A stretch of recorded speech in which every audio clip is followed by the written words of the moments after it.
Traveller on car में आपका स्वागत है। आज काफी साल पहले, बल्कि काफी साल क्या ही बताऊं, से बाहर निकलते हुए और मैं अपने रास्ते पे पहुंच चुका हूं। कहीं से एक्सप्लोर करते हुए, और ये जो आप रास्ते देख रहे हैं इनको चेक पोस्ट ग्वाल पहाड़ी का, जो सीधा फरीदाबाद, पता नहीं कहते हैं ना, साक्षात भगवान के रूप में फरीदाबाद गया और उस टेम्पू को अपनी आप बीती बताई।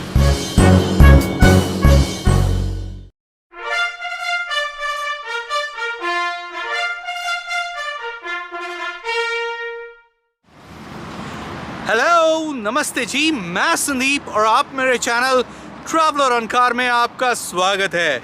आज मैं हूँ दिल्ली की बहुत बड़ी ऊंची ऊंची पहाड़ियों पर। पहाड़ी दिल्ली में? जी हाँ, आपने सही सुना, दिल्ली में भी बहुत ऊंची ऊंची पहाड़ियाँ हैं। उन्हीं में से एक पहाड़ी पर तो इस वक्त मैं भी हूँ। विश्वास नहीं होता तो मेरा बैकड्रॉप आप पीछे देख पाएंगे। जैसे कि मैंने बात कही थी कि दिल्ली में भी पहाड़ियाँ हैं, वो सच है। दिल्ली, फरीदाबाद, गुड़गांव, ये पूरा एक अरावली माउंटेन रिज का क्षेत्र है। फिलहाल फरीदाबाद गुड़गांव एक्सप्रेसवे पे जब आप आएंगे तो आपको दर्शन होंगे ये पहाड़ियों के। आइए इनको डिटेल में एक्सप्लोर करते हैं। बनिए मेरे साथ और घूमिए दिल्ली की बढ़िया बढ़िया पहाड़ियों पे। जैसे मैं आपको दिखा रहा हूँ, आप देख पा रहे होंगे कितनी ऊंची गहरी खाइयाँ, ऊंची पहाड़ी और गहरी खाइयाँ हैं। यहीं पर नीचे एक बहुत गहरी झील भी है।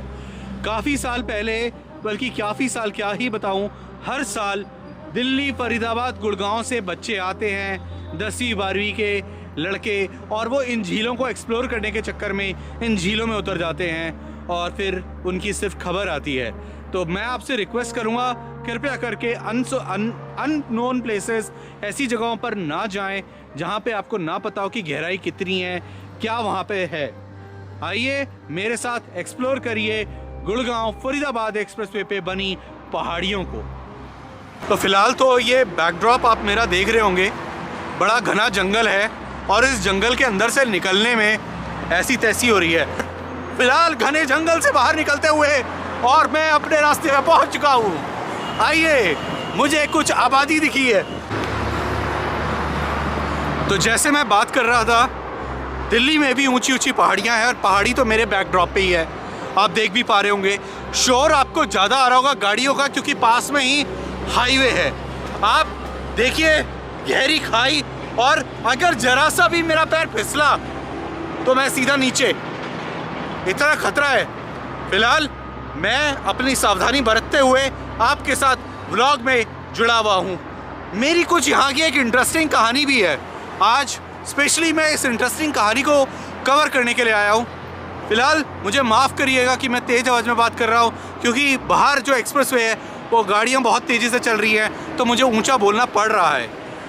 तो मेरी एक इंटरेस्टिंग कहानी ये है कि गुड़गांव, आज से 10 साल पहले गुड़गांव से मैं फरीदाबाद आ रहा था एक इंटरव्यू दे के। तो मैंने एक से लिफ्ट मांगी थी ताकि मेरे कुछ पैसे बच सकें और मैं अपना घर फरीदाबाद पहुंच सकूं। तब आप यकीन नहीं मानेंगे, मेरे पे किडनैपिंग अटेम्प्ट हुआ था और मुझे किडनैप करने की कोशिश की गई थी।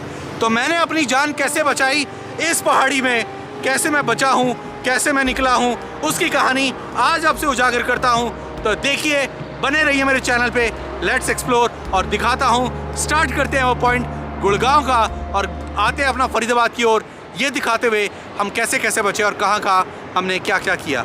आइए चलिए मेरे साथ।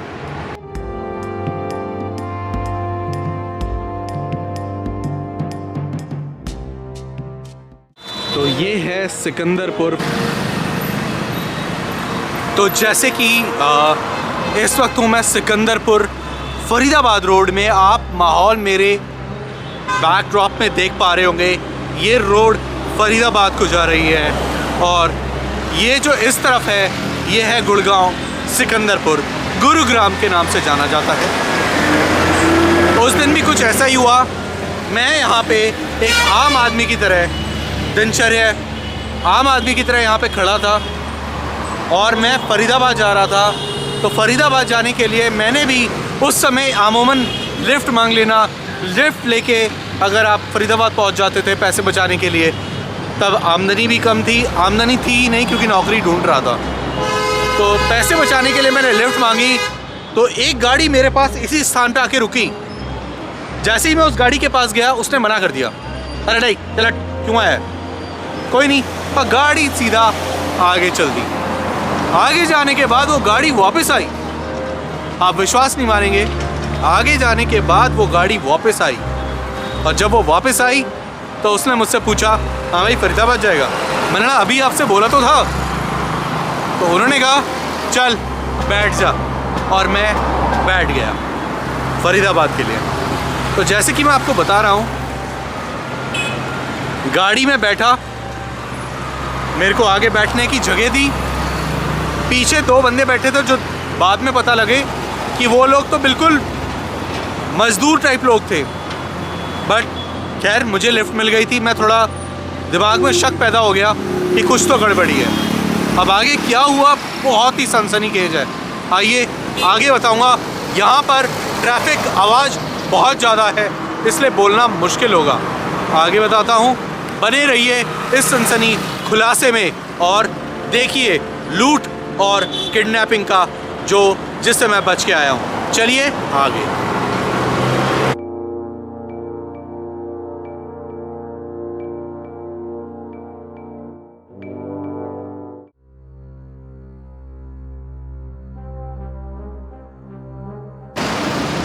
तो दोस्तों कैसा लगा नज़ारा, आया ना मज़ा?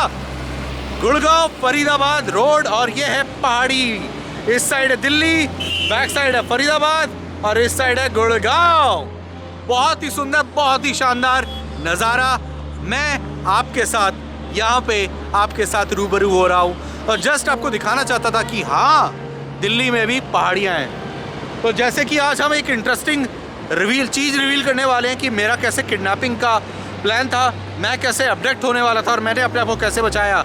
आइए उसी कहानी को आगे कंटिन्यू करते हैं, चलिए मेरे साथ। अब लिफ्ट लेने के बाद एक चीज़ दिमाग में आई, मैंने देखा पीछे 2 बंदे और बैठे हैं, और वो बिल्कुल ही जैसे मज़दूर होते हैं, कोई कंस्ट्रक्शन वर्कर, लेबरर्स, मज़दूर होंगे जो काम करते होंगे।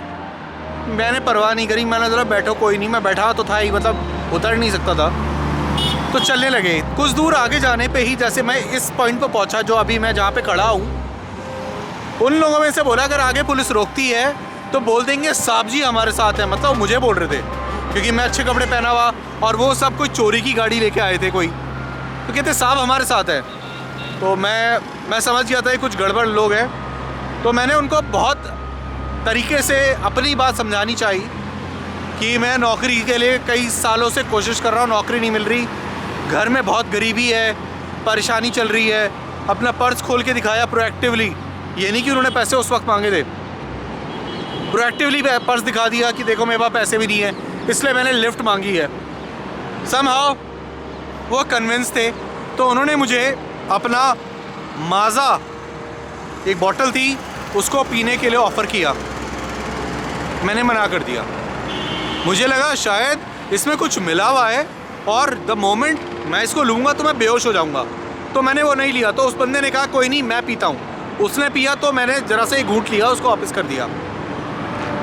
थोड़ी दूर जाते हैं तो कहते हैं अभी तो तू पैसे तेरा बाप भी देगा, कैसे नहीं देगा तू? मैंने कहा जी कैसी बात कर रहे हो, मेरे पास तो पैसे नहीं है। उस बंदे ने बंदूक निकाली और सीधा मेरे कमर पे, इधर यहाँ मेरे कमर पे लगा दी।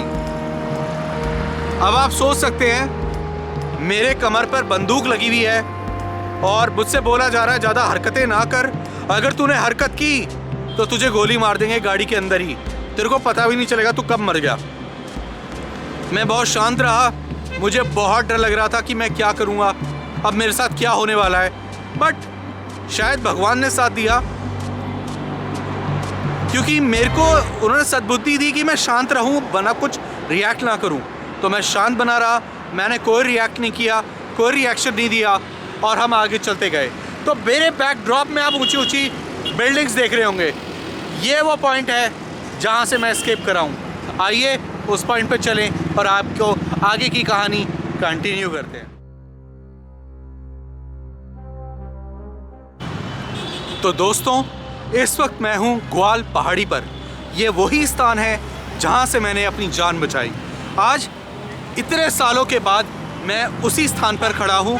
जस्ट मेरे बैकड्रॉप में है गोल्फ कोर्स और पीछे की साइड है चेक पोस्ट ग्वाल पहाड़ी का, जो सीधा फरीदाबाद को निकल जाता है। और ये रोड जहाँ मैं खड़ा हूँ ये महरौली दिल्ली की तरफ निकल जाएगी। हुआ क्या उस रात, जब उन्होंने मेरे बंदूक लगाई तो मेरी जान निकल गई। मेरे को लगा अब मैं नहीं बच सकता। मैंने उनसे बहुत मिन्नतें की, मगर पता नहीं, कहते हैं ना साक्षात भगवान के रूप में पुलिस वाले आगे चेक पोस्ट पे दिखे। जब वो चेक पोस्ट पे दिखे तो मैंने सिर्फ उनसे विनती की, देखिए आप प्लीज़ मुझे जाने दीजिए, मेरे पास कोई पैसे नहीं है, मैं जाने दीजिए और आप जहाँ जाना चाहते जाइए, मैं किसी को कुछ नहीं बताऊँगा कि मेरे साथ क्या घटा। उन्होंने बोला चुपचाप बैठ जा वरना तेरी लाश के टुकड़े टुकड़े कर देंगे। मैंने उनके हाथ पैर जोड़े, प्लीज़ प्लीज़ प्लीज़। इसी बीच में मैंने कोशिश की कि मैं कैसे भी करके चुपके से दरवाज़ा अनलॉक कर दूं। पहले ऑटोमेटिक, पहले दरवाज़ा लॉक नहीं होता था, हाथों से ही आप दरवाज़ा खोल बंद कर सकते थे। तो मैंने बातों बातों में अनलॉक किया, हल्का सा दरवाज़ा खोलने की कोशिश की तो हरकत हुई। जब हरकत हुई तो कुछ पुलिस वालों को भी सतर्क हुआ, इस गाड़ी में कुछ हलचल है, इस तरह के बिहेवियर क्यों है। मैंने बोला अब आप मुझे गोली मार दो, कुछ भी मार दो, मगर मुझे जाने दो वरना पुलिस वालों को पता लग जाएगा तो आप भी नहीं बचोगे। तो उनको कुछ समझ आया तो उन लोगों ने मुझे जाने दिया और सिर्फ इसी स्पॉट पे उन्होंने बोला शांति से गाड़ी से उतर और किसी को कुछ कहा तो भी गोली मार देंगे। मैंने कान पकड़े और कहा अब नहीं, अब नहीं। बस उतरा, मुड़ के नहीं देखा। पुलिस वालों को बताना तो दूर की बात, जान में जान आई। आगे सड़क पे एक टेम्पू से लिफ्ट मांगी, टेम्पू वो जो फुली लोडेड था। इस टेम्पू के अंदर एक बंदा जो ड्राइवर था वो था और कोई नहीं था। उस टेम्पू से मैंने लिफ्ट मांगी, फरीदाबाद गया और उस टेम्पू को अपनी आप बीती बताई। जब उस टेम्पू को मैंने अपनी आप बीती बताई तो उसने बताया सर आप बच गए, यानी थी। आई होप आपको मेरी कहानी पे विश्वास होगा और अब मेरे साथ पहाड़ी के दर्शन करिए और मज़े लीजिए आगे के। चलिए।